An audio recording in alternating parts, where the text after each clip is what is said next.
Desde 1993, el día 22 de marzo, se celebra el Día Mundial del Agua, un bien importante, un recurso importante para la vida de la persona y también para la vida de los animales. ¿Para qué? Nos podemos preguntar. Pues para poder controlar la importancia y además hacer conciencia entre las personas, entre los hombres, de la importancia que tiene el agua, la capacidad que debe tener el hombre de controlar el agua y también disponer de recursos para llevar el agua a aquellas zonas en donde no tienen o es de difícil acceso. Claro, hay un objetivo que vamos a ir exponiendo en el programa. El objetivo del agua es que todos puedan tener acceso a ella, que todos puedan disponer de ella, que en definitiva, pues todos sean beneficiarios de un recurso que es natural y que es universal. En Huella de nuestro tiempo les vamos a proponer hoy en torno al problema del agua en el mundo.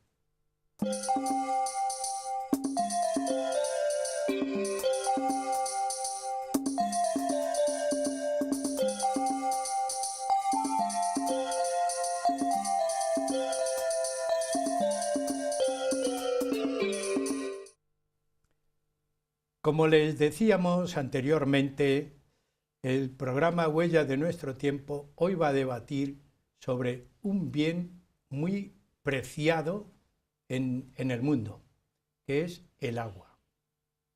Una gota de agua es flexible, una gota de agua es una potencia y una gota de agua es necesaria para la vida. El agua ayuda a la economía, ayuda a sostener la vida de la persona y ayuda también a hermanar a los hombres.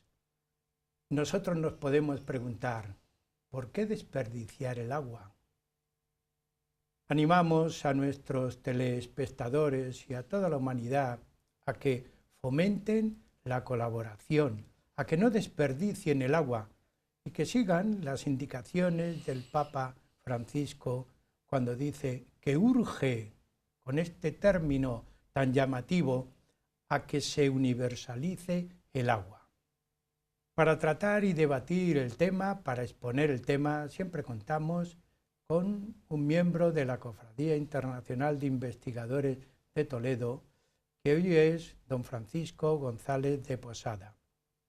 Algunos de ustedes que nos siguen en los programas ya le conocerán porque en otros momentos nos ha hablado también de temas del pensamiento, de la cultura, de la filosofía, pero hoy viene al programa como ingeniero de caminos, canales y puertos. Y como siempre yo a los invitados les tengo que decir muchas gracias por haber acudido al programa. Gracias. Don Francisco González de Posada, para que ustedes vayan conociendo al personaje, es doctor en Ingeniería de Caminos, Canales y Puertos y ha sido, ya está jubilado, catedrático de la Escuela Superior Técnica de Ingeniero de Caminos en Santander y en Madrid. Es investigador en muchas cosas, pero hoy la investigación va a estar resaltada porque se concreta en la hidráulica, investigación hidráulica en distintos países, en España, en África y en América. En España ahora veremos muchos lugares que nosotros conocemos están diseñados por él o intervenidos por él en España, pero también tiene obras planteadas en América, en Perú, en la República Dominicana, en África, en el Sáhara y en España, muy cerca lo tenemos, en el trasvase Tajo Segura, en el pantano de Volarque, ¿no es así, Paco?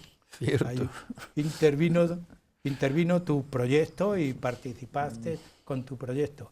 Pero yo leyendo cosas he visto pues que intervienes en pantanos, en presas, en muchos trabajos y proyectos que son muy difíciles de seguir porque ocupan toda España. Y he visto que en la llevada de aguas, por utilizar un término, a Sevilla o a Santander, a San Sebastián, has intervenido. Es decir, que a mí me deja un poco perplejo este tipo de actividad, porque yo te iba conociendo en otras parcelas. Pero tú puedes completarnos. En España hay muchos trabajos que llevan tu impronta. ¿Dónde los podemos situar? Como bien dices, los abastecimientos de agua de Sevilla, la presa del Jergal, la presa de Alcalá, el abastecimiento de aguas a San Sebastián, la presa de Añarbe y otros muchos, ¿no? Pero aquí, en nuestro alrededor, desde la presa del Embocador hasta el Palacio de Aranjuez, pues el encauzamiento del río Tajo fue una de las primeras obras que cayeron en mis manos en el laboratorio de hidráulica del Centro de Estudios Hidrográficos del Ministerio de Obras Públicas entonces, de Fomento hoy, y por supuesto también pues el estudio del Tajo y aguas arriba, como has insinuado, pues la central reversible Volarque-Altomira, el recrecimiento de la presa de Volarque, los deflectores del desagüe del aliviadero, que fue una gran obra que exigió muchos estudios en laboratorio, y el inicio del trasvase Tajo Segura. Por otros lugares, pues he tenido la suerte de participar en trabajos de investigación de relevancia en la gran presa de Atillo, en la República Dominicana, gracias a la cual está pues hoy el turismo en toda la zona norte de la República Dominicana, y la otra gran obra en la que también se batieron muchos récords del mundo, ¿no? La presa de Daule-Peripa, de la gran confluencia del Guayas con la península de Santa Elena, en el entorno de Guayaquil, en Ecuador, donde ciertamente sirvió todo aquello para cambiar la República de Ecuador en medida importante, ¿no? Quizá otra cosa singular pues sea la torre de compensación de presiones en Majadahonda, que es una belleza cuando se ve además que está funcionando como tal, que quiere decir pues evitar las cavitaciones y las sobrepresiones en las tuberías de conducción, cuando para Madrid la Sierra Norte o en Lozoya ya empezaba a no ser suficiente y hubo que coger también agua del Alberche, ¿no? Bueno, y hemos estado por ahí pues trabajando en multitud de cosas, y quizá lo más singular en la etapa última del gran mercado naviero, ¿no?, que eran los diques secos, ¿eh? El gran dique seco de Cádiz, que llamamos Navac, el nuevo astillero, la bahía de Cádiz, del que como consecuencia de los cambios económicos mundiales, pues no llegó a sacársele el fruto para el que estaba previsto, pero solo se hicieron para barcos de hasta 1 millón de toneladas, dos, ¿no? Uno en Asia y otro el de Cádiz, ¿no? Luego no hemos construido en el mundo ningún barco de más de 350.000 toneladas, sí. Con lo cual tenemos allí una superficie de dique seco de más o menos 3 campos de fútbol en sentido transversal a lo que significa el dique, pero claro, sin haberse podido utilizar nunca, ¿no?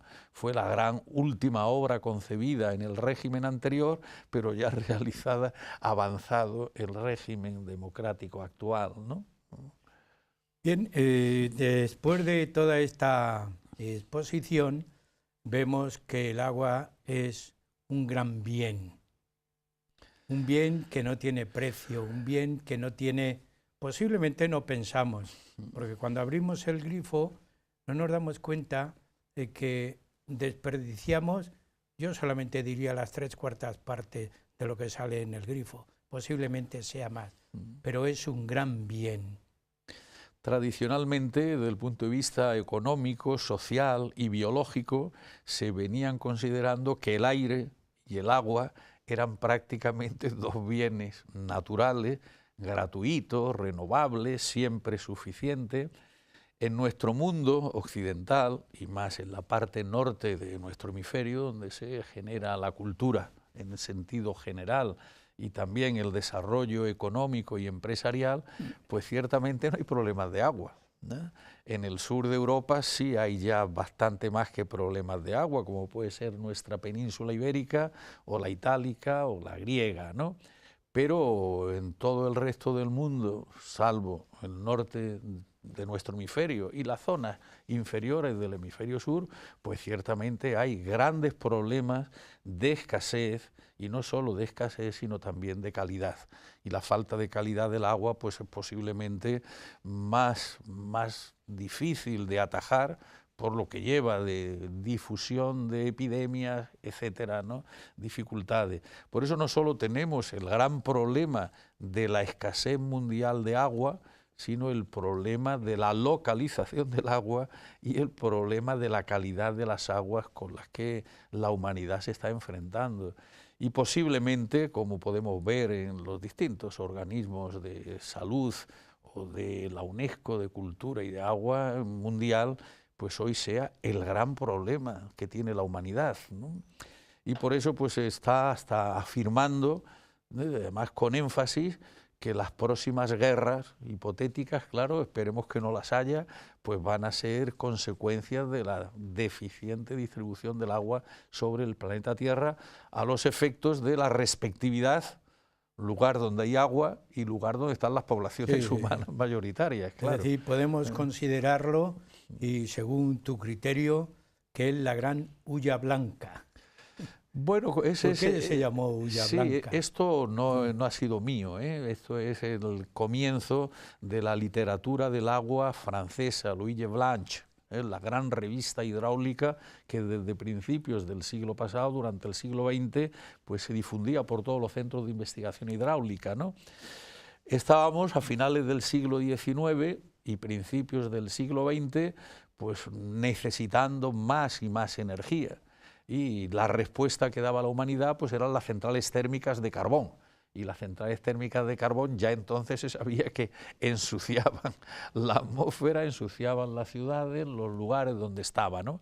Y entonces surgió frente a la hulla negra carbonífera, pues esta expresión como consecuencia de que era un bien nada de escaso, sino más que suficiente para todo lo que quisiéramos, más los descubrimientos de las grandes turbinas que entonces se concibieron, la Francis, la Pelton, etcétera, que estudiamos en ingeniería hidráulica, pues el poder hacer centrales hidroeléctricas que acabaron llamándose para producción de energía eléctrica aprovechando la energía potencial hidráulica del agua embalsada, las presas para energía hidráulica, ¿no?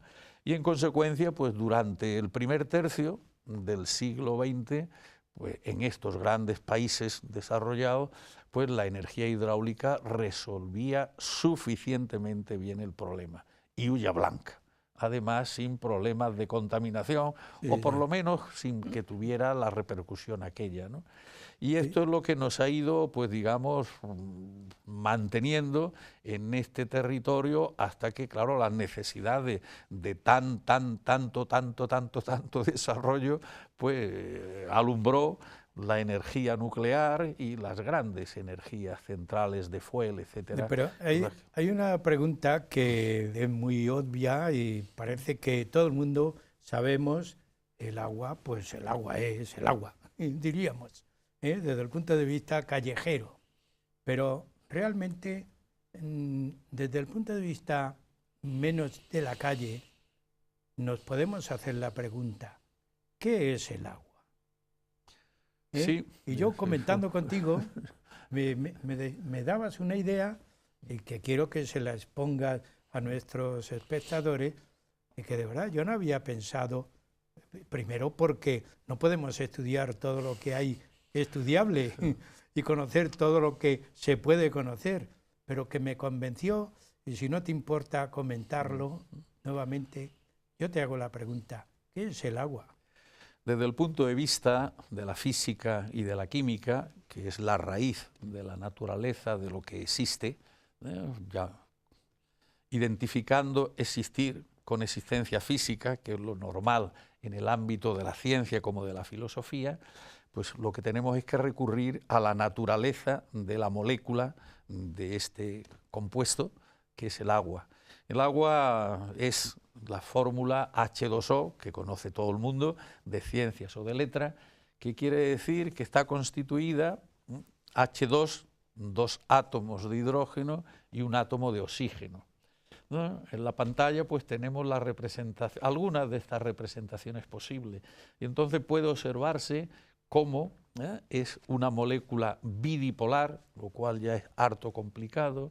2, es una molécula también intrínsecamente dinámica, que quiere decir que los átomos de hidrógeno están oscilando, ¿no?, con sus posiciones con respecto al centro de la de oxígeno, y al mismo tiempo están marcando distancias.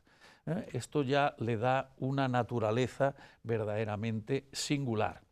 Pero aparte es que hay moléculas de agua con distintos isótopos de hidrógeno. Del hidrógeno conocemos 3 isótopos que llamamos protrio, el que tiene un solo nucleón, el protón, el deuterio, que tiene también neutrón, y el tritio, que tiene 2 neutrones en el núcleo, lo cual hace que tengamos agua normal, agua pesada y agua superpesada si es tritio. Y esto significa que no todas las aguas son necesariamente iguales desde su propia constitución, Y esto quiere decir, por ejemplo, que los minerales que hay en la Luna, los minerales hidróxilos, los que tienen también en su constitución agua, pues son de una naturaleza como los minerales hidróxilos que hay en la Tierra. Es decir, perdona, ¿la Luna tiene agua? Ahora estábamos hablando de minerales, ya. de los minerales en los que en su composición aparecen elementos que son procedentes de agua. Entonces, esto simbólicamente pues es una de las evidencias que utilizamos expresión esta en física para afirmar que la Luna constituyó en los orígenes del sistema planetario solar parte de la Tierra. Y en las grandes, digamos, revistas femeninas, pues las primeras portadas, cuando esto sale a la luz, pues es decir, la Tierra parió a la Luna con dolor, como consecuencia de un gran planetazo. Paco, yo te había cortado porque, claro, yo enseguida he pensado, en la Luna hay agua, es un gran acierto el que exista. Sí. Y además es un descubrimiento importante para el hombre de la Tierra que está pensando en salir al exterior. Y ya me aclararás eso. No hay, desgraciadamente, vamos a decirlo así, no hay agua en la Luna.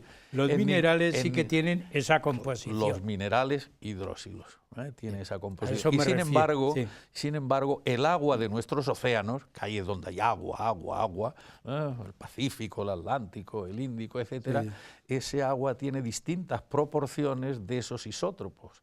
Por eso entendemos que el agua de nuestros océanos ha sido fruto de un progresivo aporte de agua de cometas que están constituidos fundamentalmente por agua sólida, agua en fase sólida, hielo decimos, en sucesivos impactos en los orígenes de nuestro sistema solar y de la constitución del planeta Tierra, ¿no? Y esto es muy importante porque tiene también pues todo otro conjunto de consecuencias, ¿no? Pero estas son las capitales, ¿no? Bueno, nosotros estamos hablando de agua y dónde hay agua. ¿Dónde hay agua? Claro, a mí ya empieza a producir en mi mente la gran duda. La Tierra tiene agua y tú acabas de decir, Paco, que viene de los impactos que nos llegan de los meteoros a la Tierra. Es decir, que por el universo, que tú eres un estudioso también del universo, está moviéndose el agua, sí. ¿O no? Esa es otra de las propiedades que tiene esta molécula, que es muy estable y que sabe además en las zonas interplanetarias, intersatelitar, internebulosas, etcétera, sabe defenderse muy bien de la radiación ultravioleta, sabe cabalgar en otros materiales más o menos silíceos en los que se defiende. Pero a los efectos de lo que estás preguntando, que incides claramente, no es que esté viniendo hoy, porque, digamos, Sí, gracias a Dios, hoy claro. no estamos recibiendo cometazos, No, ¿no? no, Pero vino, sí. vino de los momentos singularísimos y caóticos de la constitución del sistema solar, ¿no?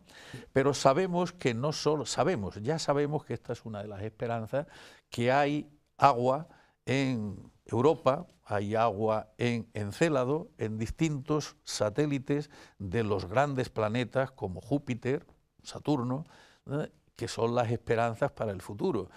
Sabemos, también sabemos, algo más que entre comillas, de los datos científicos de los cuales disponemos ya, que en Marte, en los momentos iniciales de la formación del sistema solar, debió haber agua y agua en abundancia. Y hoy entendemos, queremos entender, tenemos grandes esperanzas de que en los polos del planeta Marte también haya agua en forma sólida, claro, y a una cierta distancia de la superficie. Y esto es una de las esperanzas pues, para un futuro que no está ya tan lejano, que es el momento en el que se establezca pues una mini ciudad, vamos a llamarle así, por no confundir con la Estación Internacional Espacial o cualquiera de las naves o los vehículos espaciales, que tendremos que hacer una base en la Luna, sin duda, y otra base si queremos seguir moviéndonos por el sistema solar en Marte. Y la necesidad de disponer de agua, pues llevar agua al espacio cuesta mucho. Pero eso no es problema, es un gran problema, ¿no? Eso es un gran problema, fundamentalmente económico. Hoy lanzar naves al espacio no nos cuesta tanto desde el punto de vista técnico, sí en función de qué es lo que Paco, cargamos. me comentabas que llevar una botella de agua al espacio puede valer 4 millones. Bueno, no llevaríamos nunca. Imaginemos que llevamos en una nave un depósito de... Que pudiéramos en una nave llevar... Si lleváramos 1 litro nos costaría mucho más. Si llevamos 1 metro cúbico por litro, podría salirnos la operación por unos 4 millones de pesetas para tener el litro. Pesetas. El litro, bueno, 4 millones ya son muchos millones. Claro, y sobre todo que con 1 litro damos de beber a uno de los astronautas mediodía. Pero los pobres, listos, inteligentes, como queramos llamarlo, desde este punto de vista, pues siempre nos hacemos la pregunta, tienen que beber, ¿de dónde sale la bebida? ¿Cómo se proveen? Porque no pueden llevar agua para 15 días, que están 8 meses o 1 año. ¿Qué ocurre? Beber, lavarse, etcétera. Esto significa la necesidad de disponer de agua. Y como ciertamente, llamémosle excreta, llamémosle orine, llamémosle sudor, llamémosle evacuaciones de la respiración, todo este conjunto de cosas se encuentran en las naves, ¿no? Y plantean el problema de la reutilización del agua. Nuestros queridísimos seres humanos que nos representan en la nave internacional, pues han estado celebrando hace ya unos años y deseándonos el feliz Navidad con, vamos a llamarle positivamente, con agua reciclada, pero agua reciclada que, como vemos ahí, es fruto también de la orina de todos ellos en un totum revolutum, ni siquiera cada uno la suya. Con lo cual esto nos pone de manifiesto lo que también estamos haciendo ya en el planeta Tierra en todas nuestras ciudades, el problema de la limpieza para poder reutilizar, depurar las aguas residuales para reutilizarlas. Pero me está creando el problema de inicialmente tendrán que llevar agua. Claro. La llevan. Claro. Pero ese agua no se debe agotar, estará calculado para X tiempo. Cierto. Yo recuerdo un programa que hicimos sobre las plantas en el espacio, también con otro cofrade, don Javier Medina, del Consejo Superior de Investigaciones Científicas, que en sus estudios pues apareció, brotó una flor muy bonita de una planta que llevaban allí ellos en su estudio y en su trabajo. Y claro, y yo le preguntaba, bueno, ¿y el agua para regar esa pequeñita planta que se tenía que convertir, no la de la flor, pero otras en lechugas y en alimentos? Ese es un gran problema para el mundo de la... Circuito cerrado, Sí. con breves inyecciones de nueva alimentación, claro, ¿no?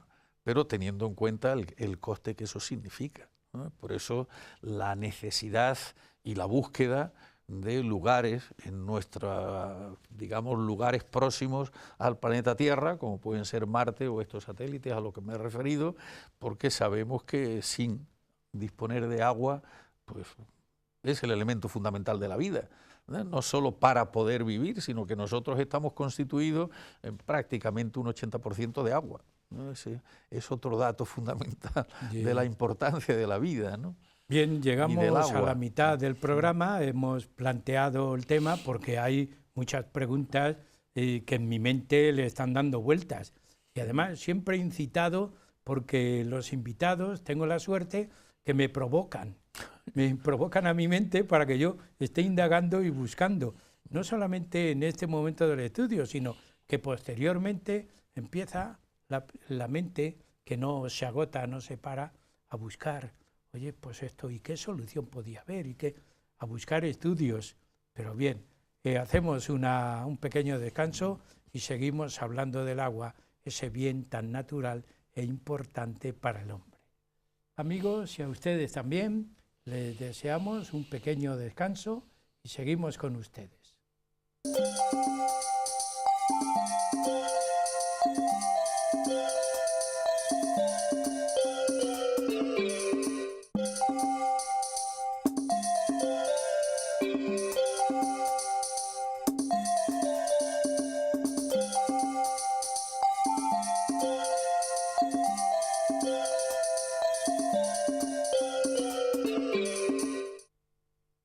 Continuamos en el programa Huellas de nuestro tiempo, que hoy estamos hablando de la importancia que tiene el agua en el mundo y además la necesidad que tenemos de agua.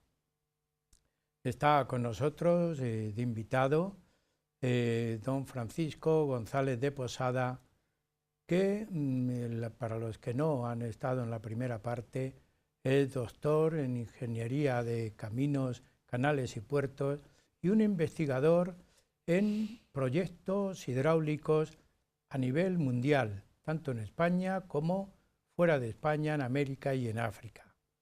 Nos había hecho una exposición amplia, qué es el agua y dónde está localizada el agua. En la Tierra lo tenemos localizado, pero también él nos anima, digo nos anima porque el hombre ha roto las fronteras de la Tierra y busca otros lugares fuera de nuestro planeta y él plantea la cuestión, puede haber agua en otros lugares y además agua que puede ser utilizada para estudios posteriores y reubicación del hombre en el sistema planetario. Pues bien, continuamos con esta idea global, la necesidad del agua, y vamos, después de la pequeña historia que hemos hecho y de la exposición, vamos a centrarnos en el uso del agua, la utilización del agua, pero a nivel mundial. Y yo pienso que es un tema y un problema importantísimo. ¿No es así? Posiblemente sea el mayor problema concreto, fijable, que tiene la humanidad hoy. La necesidad de agua en numerosos lugares. Se cifra en no menos de 2.000 millones de personas los que no tienen acceso a un agua en condiciones mínimas de salubridad, ¿no?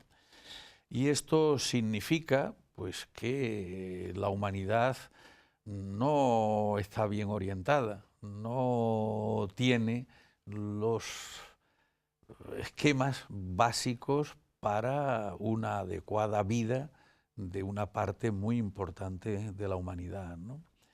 Hay agua en condiciones y en cantidad, es lo que llamamos la parte fundamental del desarrollo de los países desarrollados. Hay muy mala distribución y de muy malas condiciones en lo que llamamos países en vías de desarrollo, como quisiéramos llamarlo, y hay unas grandes extensiones que podemos considerar desérticas en las que la falta de agua es muy grande, ¿no?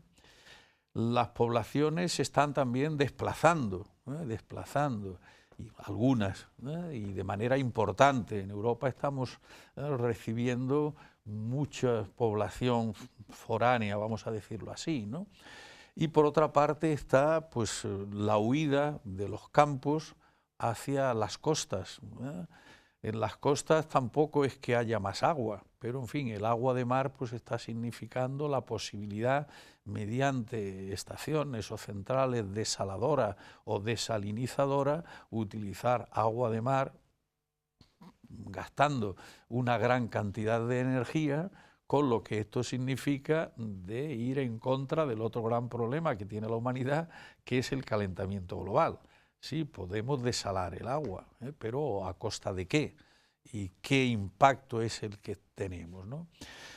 Y plantearnos, cómo no, dentro de este panorama general, el problema de qué es lo que hay que hacer.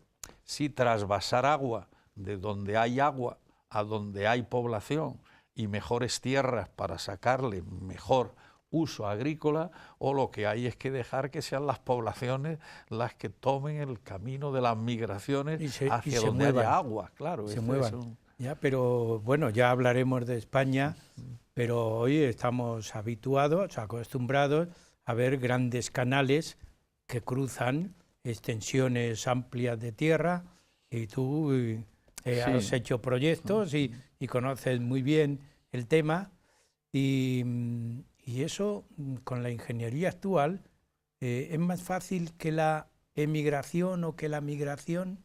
Es que es una pregunta con carácter general, y esto creo que debe saberlo todo el mundo. Hoy no hay absolutamente, voy a exagerar muy poco, prácticamente nada, no hay ningún problema que sea del ámbito de la ingeniería, y no solo de la ingeniería, sino todavía con más precisión de ingeniería sanitaria, que no tenga respuesta técnica. Hoy tenemos saber más que de sobra para por esa vía. Otro tema son las consecuencias digamos, secundarias que pudieran surgir si optamos por este planteamiento con exclusividad y sin estudios complementarios suficientes. Pero no hay ningún problema. Hay mucha agua en el planeta Tierra, pero tiene sal, la desalamos. Hay en las grandes ciudades un agua que sale nefasta, de productos farmacéuticos, que no podemos hacernos una idea de lo que significa ese conjunto de cuestiones que hay que quitarle al agua para poder tener luego otro uso. De minerales que son nocivos para la salud directamente, aguas abajo del lugar, e indirectamente por lo que cojan las plantas o cojan los peces o cojan los animales en su proceso de nutrición. A pesar de todo eso, todo tiene solución desde el punto de vista de la ingeniería hidráulica. Has comentado de manera muy concreta el tema de los canales, ¿no? Toda Europa estaba llena de canales para la navegación, para el transporte. En España los grandes intentos del siglo XVIII no llegaron a buen fin, el canal de Castilla, el canal imperial de Aragón. Más recientemente pues sí, tuvimos algo que pudiera parecerse el extraordinario desde el punto de vista agrícola, claro, Plan Badajoz, que cambió una gran comarca del río Guadiana, ¿no? Pero está el otro tema, ¿no? El otro tema de los trasvases de agua, de donde exista de manera abundante o sobrante hacia esos otros lugares donde hay mayor población, mejores tierras para el regadío y por tanto para un mayor fruto hortícolas fundamentalmente de lo que tenemos en España. España se está desertizando, la península ibérica en general, pero sobre todo en la zona española, ¿no? Entonces estamos viendo lo que está ocurriendo en distintos lugares, y lo grave del asunto es que necesariamente se entra en política, ¿no? Que a mí no me gusta tratar directamente, ¿no? Bien, no solo en política, sino que en el caso de España se ha complicado todo como consecuencia del predominio legal, no solo predominio desde el punto de vista humano, del nuevo régimen de las autonomías, que esto hace enormemente difícil cualquier cosa, pero de actuaciones de pasado, pero y sobre todo también de futuro, ¿no? Entonces yo no tengo ningún inconveniente en entrar en cualquiera de todos estos nos planes habíamos posibles, quedado, ¿no?, en los trasvases, en los posibles trasvases, pero también han ido surgiendo el progreso, el desarrollo técnico, las industrias, todo ese montaje humano que es muy necesario para vivir y subsistir, porque yo estoy convencido, totalmente está más que demostrado, que sin la ciencia y la técnica el hombre no hubiera llegado al siglo XXI. Claro. Yo siempre pienso, la ciencia es el gran invento del hombre, es el gran descubrimiento del hombre, pero eso trae también una contraprestación, yo diría negativa, muy negativa. El calentamiento de la Tierra, por poner un ejemplo, las contaminaciones de la atmósfera permanente, hablabas de la contaminación de las aguas de superficie, y no digo de los ríos, de los mares. Ahí hay un gran problema. Ahí hay, y más que problema, un lugar donde aplicar esa ciencia y esa técnica en beneficio de la humanidad, que yo creo que es la idea que debemos tener siempre, que cuando se trabaja el hombre por lograr algo, por descubrir, por aplicar algo, en beneficio de la humanidad. Digo, es real. Sí, ahí tenemos el problema psicológico, social, religioso, moral, la edad moderna o la ciencia moderna, con lo que significó la Ilustración después y las distintas revoluciones industriales, como llamamos, pues generó el mito del progreso indefinido o la gran utopía de la modernidad, ¿no? Hoy sabemos que ese progreso indefinido podría seguir siendo indefinido en cuanto a seguir progresando, pero con unas consecuencias negativas a las que te has referido, indudables, ¿no? Entonces, si empalmamos un poquitín con lo que comentábamos antes, el problema de la desalación, sí, en las islas y en islas pobladas, pues la única solución es esa, por lo menos hoy por hoy. A lo mejor en el futuro, si lográramos hacer otras cosas con el agua del mar y otros tipos de energía, pues podría haber otras soluciones. Hoy no hay ninguna duda. Se contamine más o no la atmósfera hoy, en nuestras Islas Canarias o Islas Baleares o cualquiera otra de las numerosísimas islas que hay en el planeta Tierra, pues no hay más remedio que desalar agua de mar, para disponer de agua en unas condiciones mínimas, si no para la bebida directa, porque normalmente suele utilizarse agua embotellada, sí para todo lo demás, que puede ser la agricultura, puede ser el agua humana, para todos los servicios que necesitamos en casas, en fábricas, etcétera, ¿no? Pero sin lugar a duda este desarrollo tan extraordinario que estamos teniendo por la ciencia en sí y por las consecuencias de la ciencia, que es el progreso ingenieril o técnico, pues esto sin ninguna duda está llegando a otros aspectos como la contaminación, como el calentamiento global, que no sabemos dónde nos va a conducir, ¿no? Desde el punto de vista técnico, desalar el agua conlleva una contaminación de los terrenos exagerada o grande o suficiente. ¿Cómo se puede calificar eso? Yo creo que básicamente la desalación no genera ningún problema. Básicamente porque hoy tenemos soluciones para superar cualquiera de estas otras manifestaciones, ¿no? Y al océano le da igual, que unas cantidades nimias de agua pues la desalemos. Todos los mares van a seguir su proceso de progresiva salinización como consecuencia de los arrastres de los ríos en su erosionar la tierra, o las zonas de tierra del planeta. En consecuencia, desde esa perspectiva no hay ningún problema, ¿no? Lo cual no quiere decir que ese agua sea prácticamente idéntica, pero en esa línea se está. Y para poder regar, para poder usar, para poder vivir, pues sin ninguna duda es la solución, ¿no? Y en este sentido, pues no hay ningún problema, ¿no? Está la otra cuestión que no hemos sacado a colación, ¿no? Que es el de la existencia y en qué condiciones está y cómo se están deteriorando las aguas subterráneas. Es que la cantidad de agua que tenemos, agua subálvea, la que tradicionalmente vivía la humanidad mediante la excavación y la construcción de pozos, pues eso, claro, eso sí que es un problema como consecuencia de la sobreexplotación, el proceso de progresiva salinización de estos embalses subterráneos que tenemos en nuestras propias islas, ¿no? O en el sur. Yo he vivido, por ejemplo, el tema en la zona de la Axarquía, en las Islas Baleares o en la zona de las Islas Canarias, como en California o como en cualquier otro sitio, ¿no? La infiltración como consecuencia del rebaje del nivel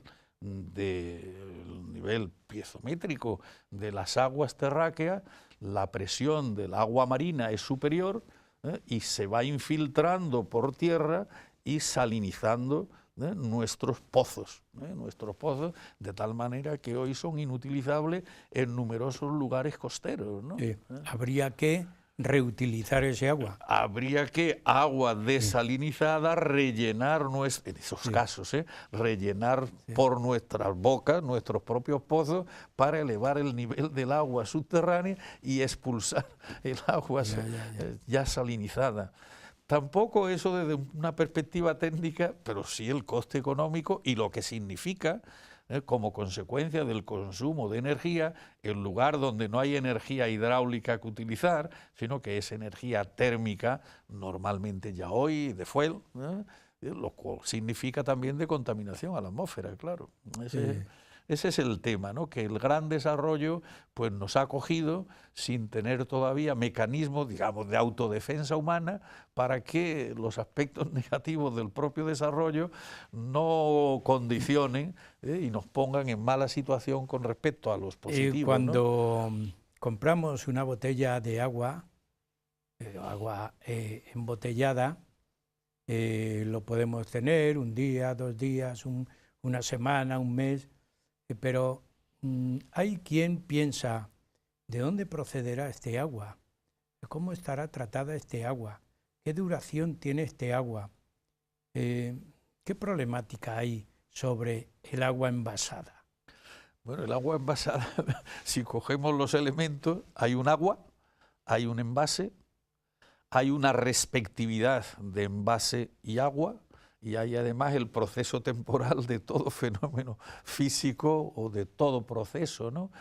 En principio, el agua que debería meterse en la botella decidiendo que hay que tener agua envasada, pues podría tener todas las garantías, sin ninguna duda.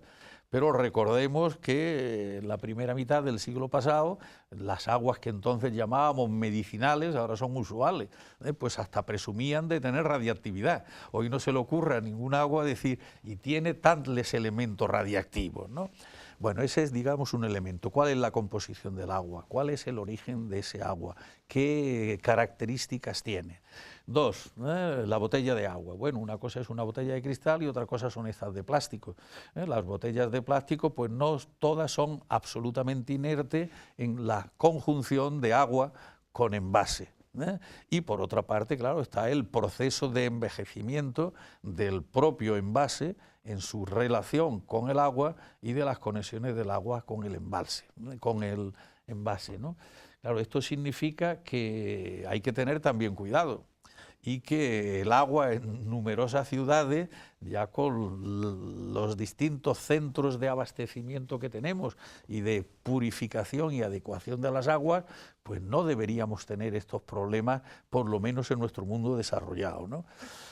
Bueno, el hecho es evidente, pero también ahí hay razones económicas, razones empresariales, que nos están intentando meter el agua Ya, mineral o el agua embotellada por todas como, partes, claro. como la mejor, Claro, claro, como la claro. mejor. Eso no, Y no bueno, está, no está tan claro, no está tan no le claro. pongamos en entredicho al agua embotellada. Yo hice la cuestión porque me parece fundamental, ya que hay personas pues que compran agua embotellada pensando pues que está en mejores condiciones que el agua del grifo, que Bueno, también pero está bien tratada. depende, eso por supuesto, como tantas cosas, Está bien tratada. depende. Bien, Hay ciudades y hay lugares, como pueden ser estas zonas en las que hay que desalinizar el agua, pues claro, el agua, digamos, cuasi natural de la cual se dispone es la de desalada, ¿no? Todavía no se ha logrado en todas partes que el agua desalada sea todo lo buena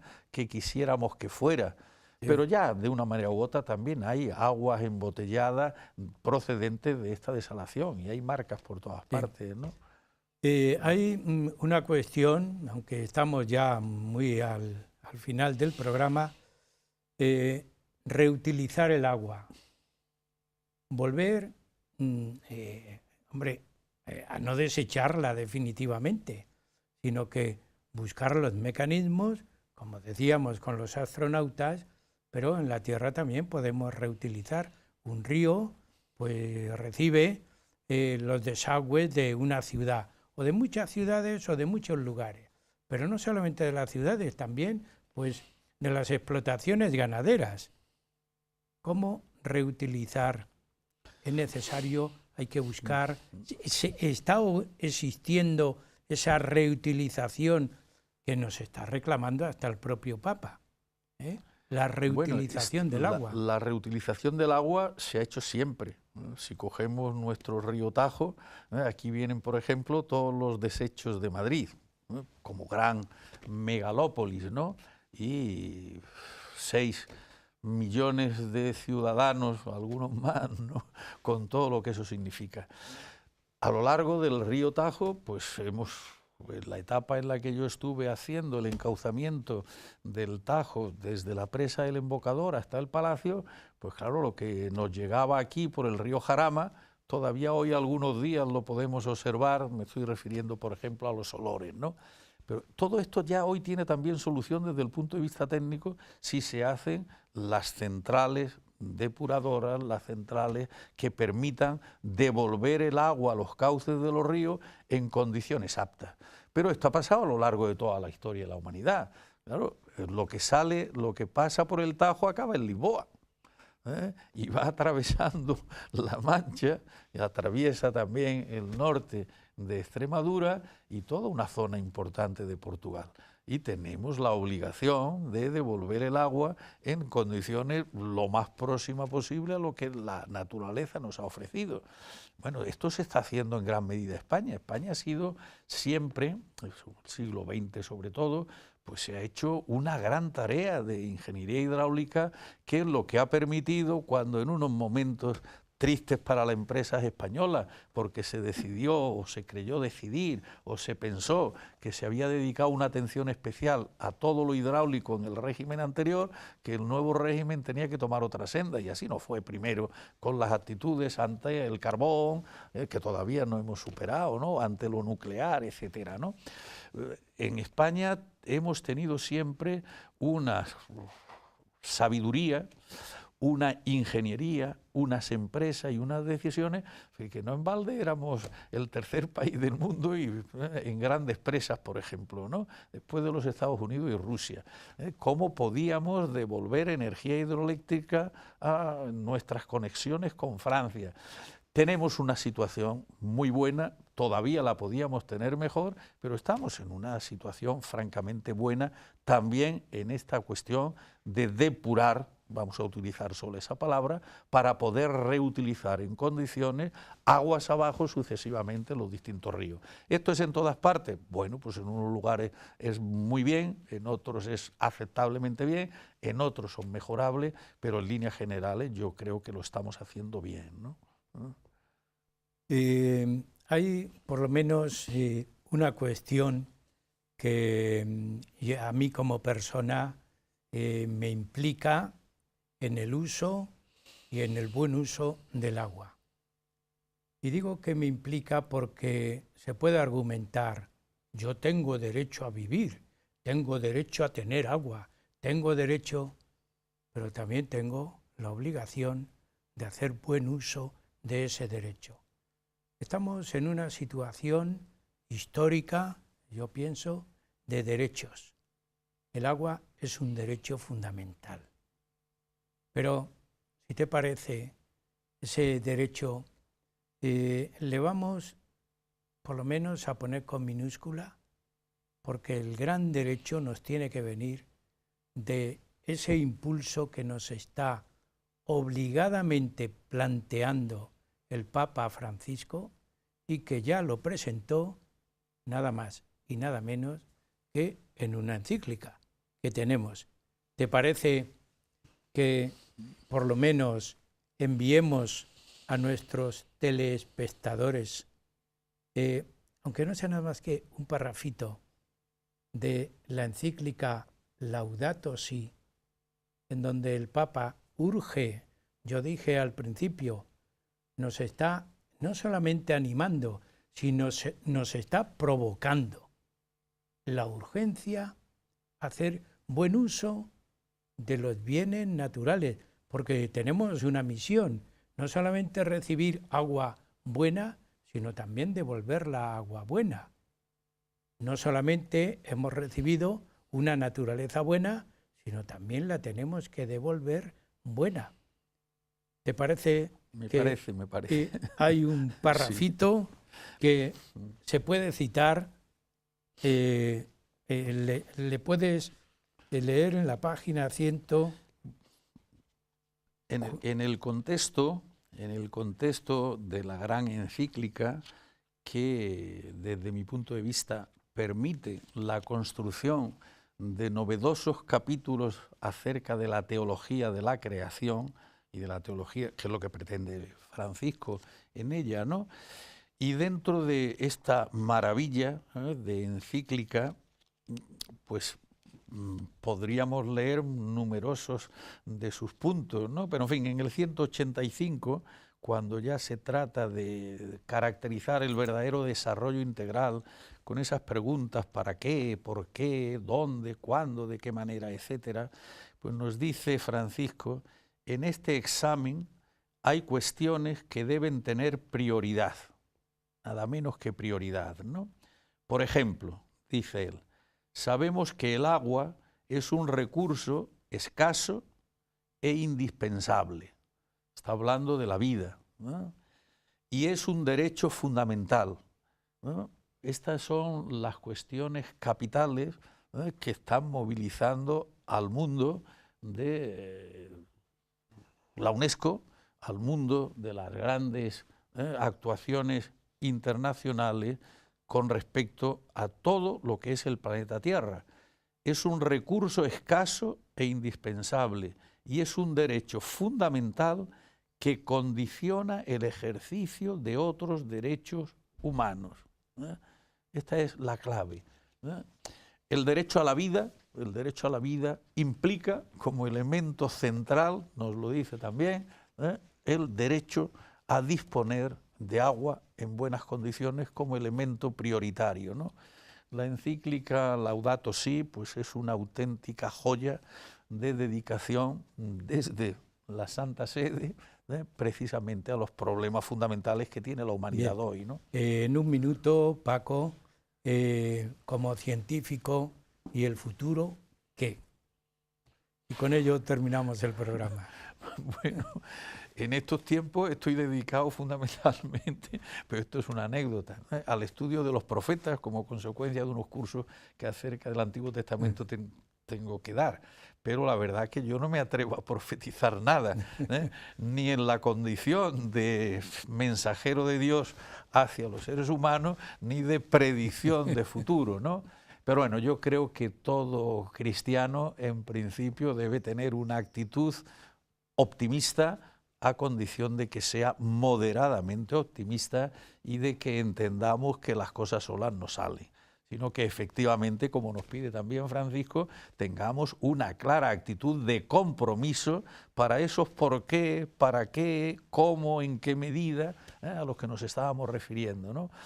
Creo que podemos ser optimistas, sin ninguna duda, el ser humano va conociendo cada día más la naturaleza, y en la medida en que nos vayamos haciendo, que esto nos está costando mucho a todos los cristianos, especialmente a los católicos, que nos vayamos haciendo más galileanos en el sentido de que creamos que efectivamente el universo, y dentro del universo el paraíso, que cada día vemos mejor, que es la tierra, que es obra de Dios, y que Dios nos ha hecho libres, inteligentes, a su imagen y semejanza, y por supuesto complementariamente responsables, que nos atrevamos a estudiar la obra de Dios precisamente para conocer mejor al propio Dios, ¿no? Bien, con esa maravillosa idea terminamos el programa, como siempre, con una satisfacción de haberte escuchado y animando a que continúes en otros momentos, pues también informándonos e instruyéndonos.